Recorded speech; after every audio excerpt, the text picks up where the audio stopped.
ನಮಗೂ ಕುಡಿಸಿ ನೀವು ಕುಡೀರಿ. ಪಕ್ಕದವ್ರ ನೀರು ಕುಡಿಸ್ತಿದ್ರೆ ಸಾಕು ನಮ್ಗೆ.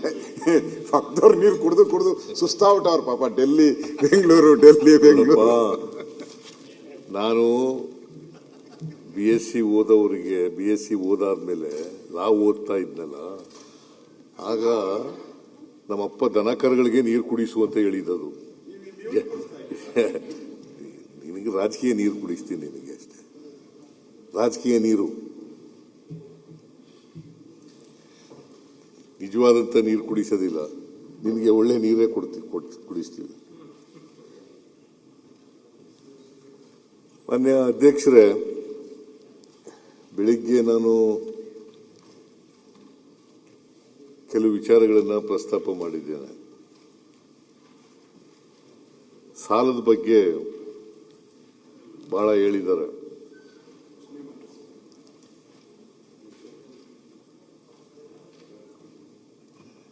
ಇವರು ಸಾಲದ ಮೇಲೆ ಸರ್ಕಾರ ನಡೀತಾ ಇರೋದು, ಸಾಲ ಇಲ್ಲದೆ ಹೋದ್ರೆ ಸರ್ಕಾರ ನಡೆಯಕ್ಕಾಗೋದಿಲ್ಲ. ನಾನು ಮಾನ್ಯ ಅಧ್ಯಕ್ಷರೇ, ಸಾಲ ತಕೊಂಡಿರೋದು 1,32,000. 1,32,000 ಈ ವರ್ಷ 26-27ಕ್ಕೆ. ಆದರೆ ಬಜೆಟ್ ಗಾತ್ರ ಇರ್ತಕ್ಕಂಥದ್ದು 4,48,004 ಕೋಟಿ. ಹೆಂಗೆ ಸಾಲದಲ್ಲಿ ನಡೀತದೆ ಸರ್ಕಾರ? 3,15,000 ಕೋಟಿ, 3,15,000 ಕೋಟಿ ತೆರಿಗೆ ಬರ್ತದೆ. ಹೋದ ವರ್ಷ 25-26 ಅಂದ್ರೆ ಈ ವರ್ಷ, ಈ ಕರೆಂಟ್ ಇಯರ್ 25-26ರಲ್ಲಿ 2,92,000 ತೆರಿಗೆ ಬಂದಿದೆ. ಬರೀ ಸಾಲದಲ್ಲೇ ನಡೀತದೆ ಅಂತ ಹೇಳ್ತಕ್ಕಂಥದ್ದು ಸತ್ಯಕ್ಕೆ ದೂರವಾದಂತ ಮಾತು. ಸಾಲ ಎಲ್ಲ ಅಭಿವೃದ್ಧಿ ಮಾಡಿರ್ತಕ್ಕಂಥ ರಾಜ್ಯಗಳಲ್ಲಿ ಮತ್ತೆ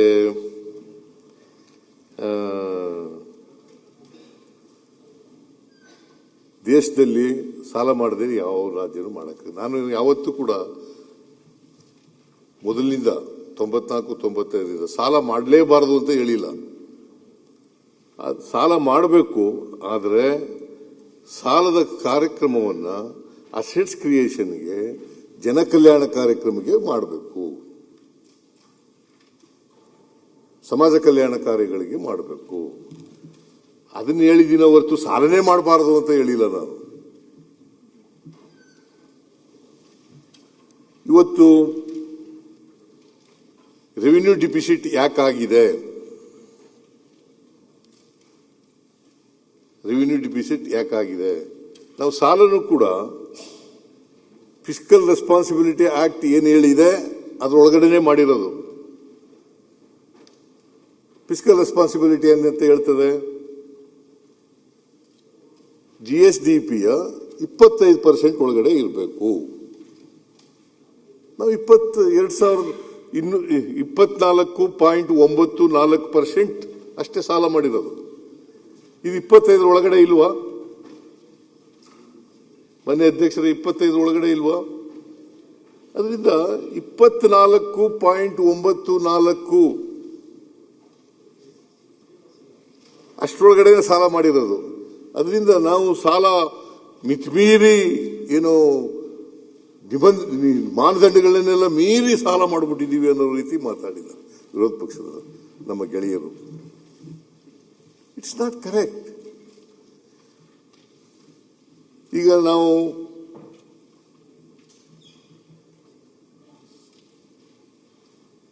ಸಾಲ ಎಷ್ಟಾಗಿದೆ ರಾಜ್ಯದಲ್ಲಿ? 8,24,000 ಕೋಟಿ. 8,24,000 ಕೋಟಿ ಸಾಲ, ಒಟ್ಟು ಸಾಲ ಆಗಿರ್ತಕ್ಕಂಥದ್ದು. ಇದು ಸ್ವಾತಂತ್ರ್ಯ ಬಂತವಿಂದ ಬೆಳಕ ಬಂದಿದೆ.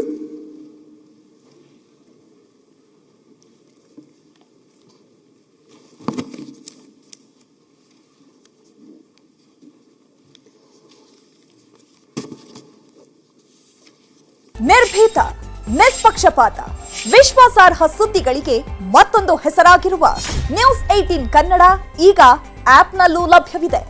ದಯವಿಟ್ಟು ಇಲ್ಲಿರುವ QR ಕೋಡ್ ಸ್ಕ್ಯಾನ್ ಮಾಡಿಕೊಂಡು ಆಪ್ ಡೌನ್ಲೋಡ್ ಮಾಡೋದಕ್ಕೆ ಮರಿಬೇಡಿ. ನಿಮ್ಮ ಬೆಂಬಲ ಹೀಗೆ ಸದಾ ನಮ್ಮೊಂದಿಗಿರಲಿ. ಧನ್ಯವಾದ.